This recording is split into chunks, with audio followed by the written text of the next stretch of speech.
নমস্কার, আমি সুস্মিতা। কেমন আছো তোমরা সবাই?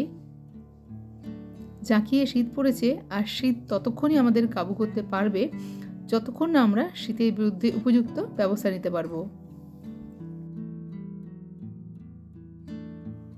শীতকালে আমরা নানা রকম সমস্যার মুখোমুখি হই। তার মধ্যে অন্যতম হচ্ছে ড্যান্ড্রফ।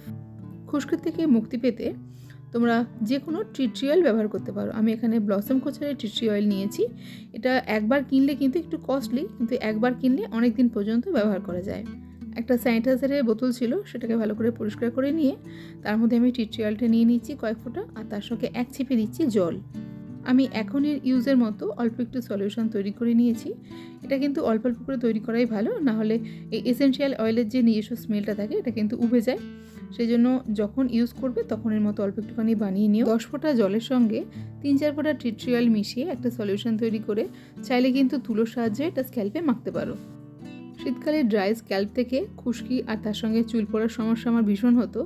আমি পার্লারে গিয়ে এর জন্য কিন্তু ট্রিটমেন্টও নিয়েছিলাম, খুশকির ট্রিটমেন্ট, কিন্তু তাতেও আমার কমেনি, বা সাময়িক কমে গেলেও তারপর সেটা আবার ফিরে আসছিল। তো সেই জন্য আমি এটা ইউজ করি, টি ট্রি অয়েলটা, তারপর কিন্তু দারুণ ফল পাই। এতে গেলে চুলের সমস্যার কথা। স্কিনের জন্য শীতকালে আমি নিয়ে নিই একটু ভেসলিন, আর তার সঙ্গে নিয়ে নিচ্ছি ভিটামিন ই। ভিটামিন ই কিন্তু খুব ঠিক একটা অয়েল, আর ভেসলিনের সঙ্গে এটাকে মিশিয়ে নিয়ে আমি স্কিনে সকালবেলাতে মেখে নিই, কারণ সারাদিন আর সেভাবে স্কিনের যত্ন করা বা নিজের দিকে তাকানোর সময় পাই না, সংসারে কাজকর্ম থাকে। তো একবার যদি এই সলিউশনটা একবার মুখে মেখে নেওয়া যায় তাহলে কিন্তু একদম স্কিন সুন্দরভাবে হাইড্রেট থাকে। শীতের প্রচণ্ড ঠান্ডাতেও কিন্তু মুখ কখনোই রুক্ষ হয় না। যদি তোমরা ডিআইওয়াই, অর্গানাইজেশন বা tips and tricks related video দেখতে পছন্দ করো তাহলে আমার চ্যানেলটাকে সাবস্ক্রাইব করে রাখতে পারো, আর নোটিফিকেশান বেলটাকে অন করে দিলে আমি যখন নতুন ভিডিও আপলোড করব তখনই তার নোটিফিকেশানটা তোমার কাছে পৌঁছে যাবে। দিনের শুরুতে ঠিকঠাক মতো নিজে একটু তৈরি হয়ে নেওয়া কিন্তু খুব দরকার।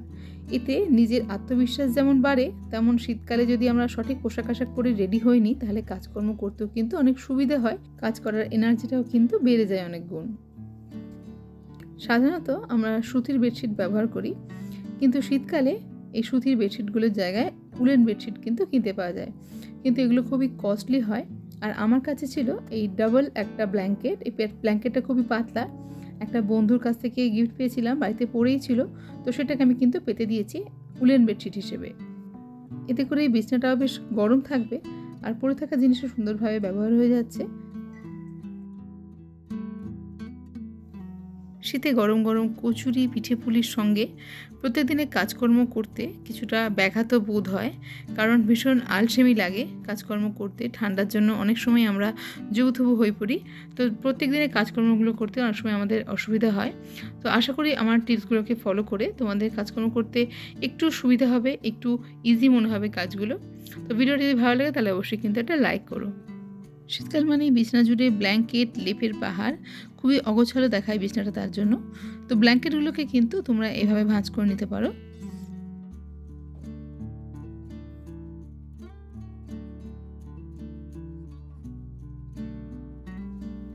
লেপ বা ব্ল্যাঙ্কেটকে এভাবে গুছিয়ে রাখলে, না বলে দিলে কেউ কিন্তু বুঝতে পারবে না যে এটা কোনো ব্ল্যাঙ্কেট, দেখে মনে হবে ঠিক একটা বালিশ। এবার এটাকে বিছানার একটা কোণায় রেখে দাও বা বালিশের সঙ্গে রেখে দাও, বাচ্চারা যতই হুটোপাটি করুক না কেন ব্ল্যাঙ্কেট কিন্তু আর অগোছালো হবে না। বাড়িতে এরকম একটা ইলেকট্রিক কেটেল কিন্তু রাখা যায়। এমন নয় যে বাটিতে করে গ্যাসে জল গরম করা যায় না। এই ইলেকট্রিক কেটেলে জল খুব তাড়াতাড়ি গরম হয়। তরকারিতে জল দিতে বা দুটো গ্যাসে যখন দুপুরে রান্নাবান্না হচ্ছে হঠাৎ যদি একটু গরম জল খেতে ইচ্ছে যায় বা চা খেতে ইচ্ছে যায়, তখন কিন্তু এই ইলেকট্রিক কেটেলটা ভীষণভাবে সাহায্য করে। আর এখন এই জল গরম ব্যাপারটা যে কতটাই কাজের, কতটা ইউজফুল এই জল গরমের পাত্রটা, সেটা বলে দিতে হবে না। আর বাচ্চারা তো এমনিতেই জল কম খায়, তাতে এই শীতে জল খাওয়া তো প্রায় ঘুচেই গেছে। তো আমি কি করি, এরকম একটা ফ্লাক্স নামিয়েছি, এতে করে জলটাকে হালকা গরম করে রেখে দিচ্ছি। শুধু বাচ্চারা কেন, আমাদেরও জল খাওয়া অনেকটাই কমে গেছে, তো হাতের কাছে যদি একটু গরম জল থাকে তাও দুটো খেতে ইচ্ছে করে। এটা একটা হট ওয়াটার ব্যাগ, এটা আমি বেশ কয়েক বছর আগে অ্যামাজন থেকে নিয়েছিলাম, পারলে এর লিঙ্কটাও দিয়ে দেবো। এটা কিন্তু ভীষণই ইউজফুল। এই যে এখানে চার্জিং পয়েন্ট করা আছে, একবার চার্জ দিয়ে নিলে অনেকক্ষণ পর্যন্ত এই জিনিসটা গরম থাকে। ভেতরে আছে লিকুইড, যেটা তাপকে ধরে রাখে। পিরিয়ড ক্রাম্পসের সময় তোমরা এটাকে ব্যবহার করতে পারো, বা শীতকালেও কিন্তু এটা ভীষণভাবে কাজে লাগে। যখন আমি বাচ্চাদের জন্য বিছানা করি, ওদের ব্ল্যাঙ্কেটের ভেতরে এই হট ওয়াটার ব্যাগটা রেখে দিই, আর তার উপরে কিন্তু কম্বলটাকে ভালো করে মুড়িয়ে দিই। তাতে কি হয়, এই কম্বলটাও কিন্তু বেশ গরম হয়ে যায়। যখন বাচ্চারা শুতে যায় তখন বেশ গরম গরম কম্বল পায়। চলে যাচ্ছি নেক্সট টিপসে।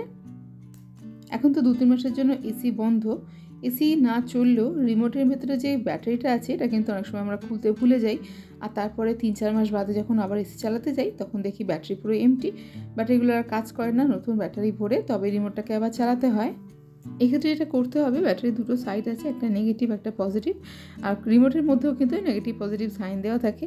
আমরা কি করব, ব্যাটারিটাকে ঘুরিয়ে দেবো, মানে নেগেটিভের দিকে পজিটিভ আর পজিটিভের দিকে যদি নেগেটিভটা করে দিই তাহলে কিন্তু তড়িৎ চালনাটা বন্ধ হয়ে যাবে। এতে ব্যাটারির যে এনার্জিটা আছে সেটা আর খরচ হবে না। 3-4 মাস বাদে যখন ব্যাটারিটা আবার ঠিক করে লাগাবো তখন কিন্তু ব্যাটারিটা আগের মতোই কাজ করবে।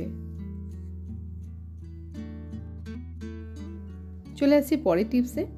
শীতকালে আরেকটা সমস্যা হয় দই বসাতে, তার জন্য অনেক সময় আমরা দই মেকারও কিনে থাকি। কিন্তু এখন তোমাদের সঙ্গে যে টিপসটা আমি শেয়ার করছি এটাকে ইউজ করে খুব সহজেই কিন্তু তোমরা দই বসিয়ে নিতে পারবে। তার জন্য আমি একটা ভারী কড়াই নিয়ে নিয়েছি। আমি এখানে কাস্ট আয়রনের কড়াই নিয়েছি, তোমরা চাইলে যে কোনো ভারী কড়াই ইউজ করতে পারো। আর এখানে দুধটা গরম হতে বসিয়ে দিয়েছি। এখন যেই বাটিটাতে দইটা বসাবো তার মধ্যে ঈষৎ উষ্ণ দুধটাকে ঢেলে নিচ্ছি, আর তার মধ্যে দিয়ে দিচ্ছি বীজ দই। বীজ দইটার কোয়ালিটি যত ভালো হবে দইটাও কিন্তু সেরকম ভালো কোয়ালিটি তৈরি হবে। আর এখন কড়াইটা বেশ গরম হয়ে গেছে, গ্যাসটাকে বন্ধ করে দিয়ে আমি একটা তোয়ালে রেখে দিয়েছি, আর তার মধ্যে কিন্তু দইটাকে বসিয়ে দিচ্ছি। এখন একটা ঢাকা দিয়ে 7-8 ঘন্টার জন্য নাড়াচাড়া না পায় এমন জায়গায় রেখে দিলেই কিন্তু একদম সুন্দরভাবে দই তৈরি হয়ে যাবে।